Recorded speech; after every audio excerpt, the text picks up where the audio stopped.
mulina kyemwongera mu kuleta ba advertisers. Yes. Bali kubonekera muwa. Muitekere. Yes, okuba baja kugalwamu ngebe kugalwamu directly. Radio imwe mufuna listenership, and radio can only survive when it has listenership. Bw'ozera listenership oyigalawo.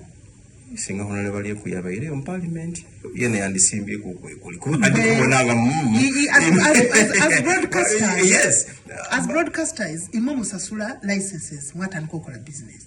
Okay, music n'ebimu kubyemu ku radio daimwe musobola okubaawo. So much see. So can you survive without radios? Imabala bito imabembi. Musoro kusurvive nga radio tiri kwa music wenu. Makati okumulembe gwa digital guno.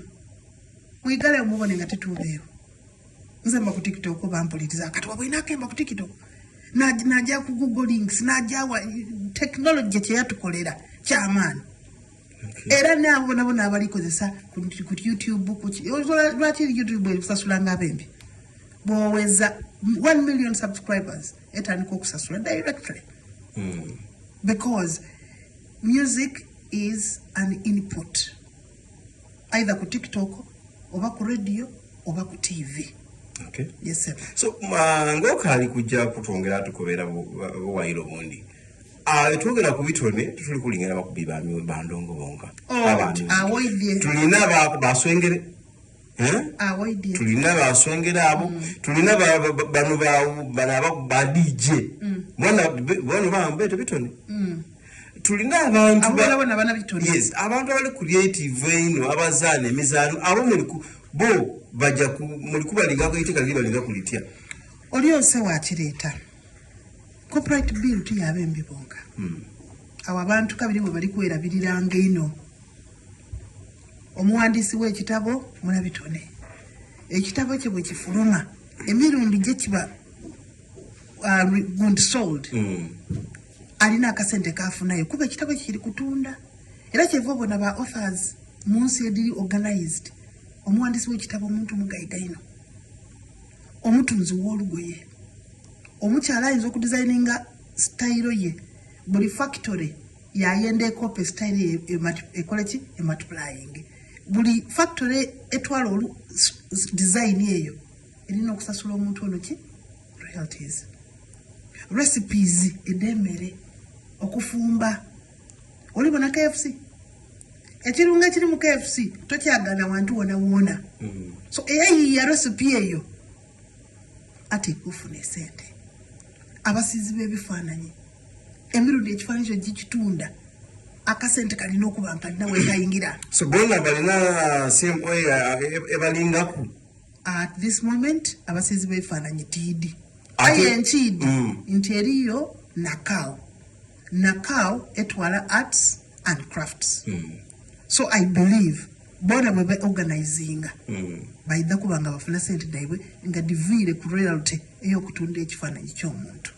So bona bafuna kubayiya babaweera ebintu binyiika ino kamala n'okuva ekyo maluli bakubera ensi eri kutambula etya twongere bakutambulira mu kumana gali kugwa musimbe emere mutaleka duma kuzika isubi muve mu mboozi eyo kwa ebyofuzi okuva kuncho paka kuncho nimwe omwidi atamala kukisamba nimwe omwidi nti oyo mbe tunoni okukola twete mu beyi ndowooza ebintu bidatambula bulungi. Olunaku lwa leero ndina omubaka wa parliament ow'Ebugweri. Omubaka wa parliament ow'Ebugweri Honorable Rachel Magola Obangaina ni member wa parliament ow'ekikeetezo ky'Ebugweri omukyala paka nga mwezi gwa kutaano ni MP aliku era atukiikirira kuba zena nankiikirira olw'ensonga nti zena muva Bugweri. Omukyala ono munabitone era ebimu ku bintu ebimufuire ensonga n'ensonga eyaki ey'ebitone Madamu Rachel Magola era ekimu ku kintu ekyasinga okuba nga kimutunda Lwemba Lubangaina ona mwana nani ndowooza osoka nakupyolwemba luno kenimu AU African Summit ng'ebalukuba abantu bakola ki bana mama wayiya nga bali kutuma otinzedde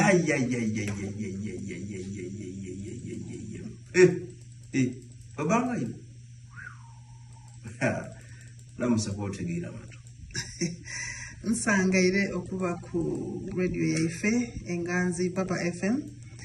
Vincent we bali kumpa mukisa okwidde okuwaya ku n'abasoga bajjaka n'abagwere.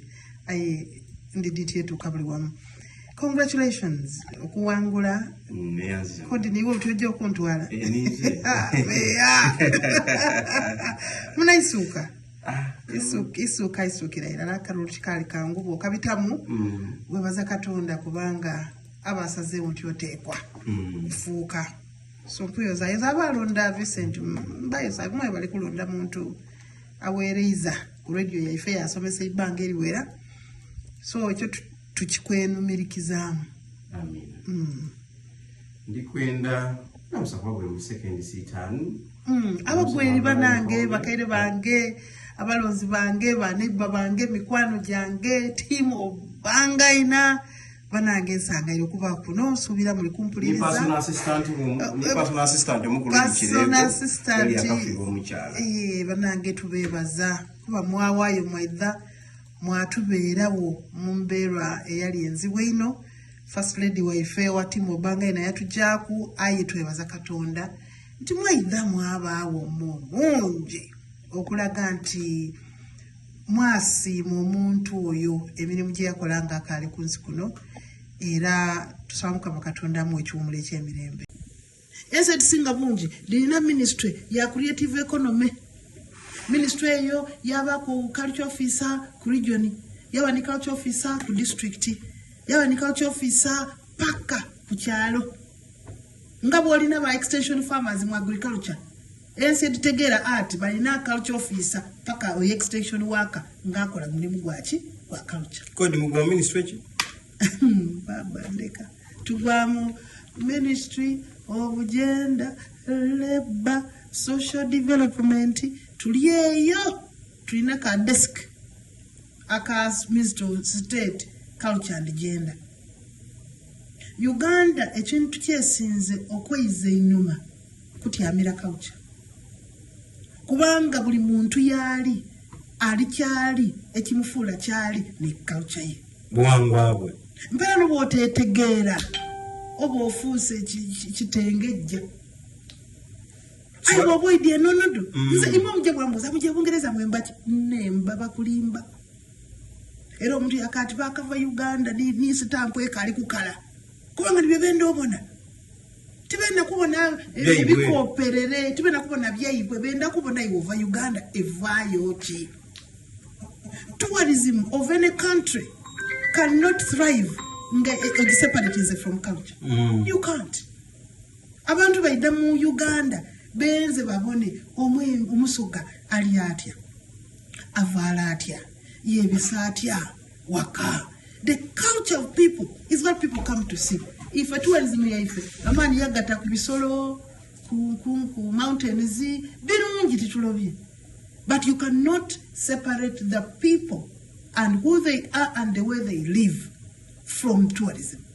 Chebula tourism etambula yejawe twali tuliwala singa basoko okutegeera nti omuntu ni government president yakologwe yaditawo batamu n'abafu abantu bangi n'abafu abali mu ministries bakola byo tategeera ekyo nekyogera nga nzira kuna kuswalana kutya Alba fune emirimu ku buli mwana wa gundi. Ojo mbuza byoli mbuza nga tabitegeera. Aye nga n'omunene. Migoli n'obitaku. Kwabaire ekigambo. Uganda abantu bali mu ofiisi nga n'abantu bayidi. Aye olwokuba mwana wa gundi. Technical know who, not know how. Not know how. Ni Uganda yetulimu. Waba ni culture officer ministry. Wamweta ni una idobewo. Tufunie support from European Union. Eri tuyamba okutereza culture policy. Balubo kwida. Aye nga policy yayibwe nga ministry. Baleka kubonekayo. Waba n'abana bitone, waba n'aba aye nga abali supposed okubisa ebintu ebyo. Wazire. Wabe gaira bwo bayino nolaki bali kwogera nga tebali kitegeera. Wakoti Uganda. So mutimbera abantu bafunye omukisa. Ewo baireyo. Mbaireyo era nfubye. Culture policy yali yabita. Nga creative economy ife mwetugwa ngeziramu twalopinga najjawa secretary to cabinet najjawa nayambibwa ku abantu abandi bajoji tusabira ekyo tebampaako emitwalo 10 nga busente butono ino okusinziira ku mirundi olemba lwe bakozesa okubiibwa babe bawangayo kwa katono aye nga soba n'abasoloza bano ayina n'emiliyoni 2 alina ab'embiri 10 atandiikirewa ndozo libona kiba ekizibu era sente disinga bungi debasolozaako nga dijja mu kusasula abakozi abakola mu kusasula kifo we batyama bintu oti n'ebyo mberano abembi muno munaabamanya mutya because tulina abembi bano bemweta abato aye oli mugezi munaabamanya nkwenze ino bw'oba ni copyright yo bw'oba n'ekitone bw'okasita ofulumya ekintu kyo gyo kiregisterinze with URSP you have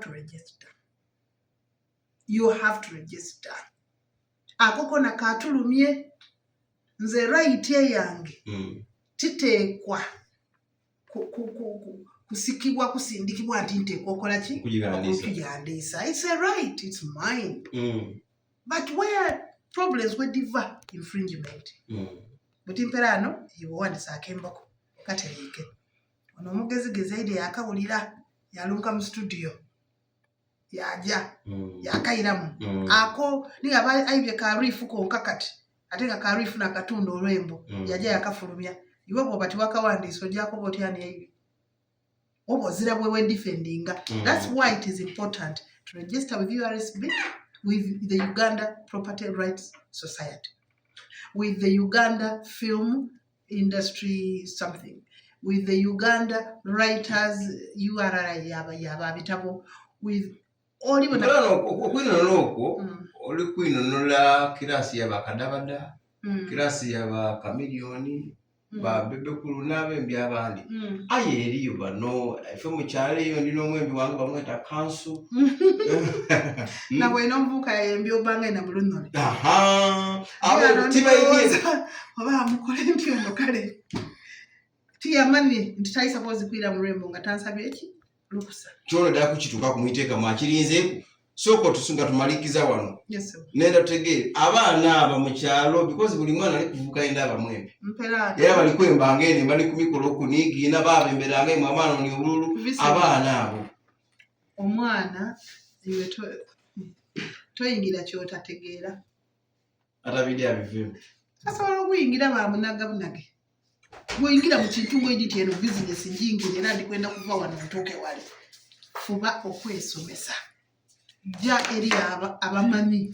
bakugaidinge kivomona ife tubaini kye tweta Uganda Parliamentary Forum for the Creative Economy nga ninze ntikyeyalingana kitandika olwagira mu parliament kyenagezaako okola kubona government creating systems abantu basobola okuyambibwa basobola okumanya ekyokola ayensi edisinga bungi waliwo omutemu ogubaawo nga gwaku talent ensi edisinga bungi lirina ministry ya creative economy ministry eyo yaba ku culture officer ku region yaba ni culture officer ku district yaba ni culture officer paka ku kyalo nga bwolina ba extension farmers mu agriculture ensi editegeera ati balina culture officer paka o extension worker ng'akola mulimu gwaki gwa culture kodi mugwa ministry ki baba ndeka tuvaamu ministry of gender labor social development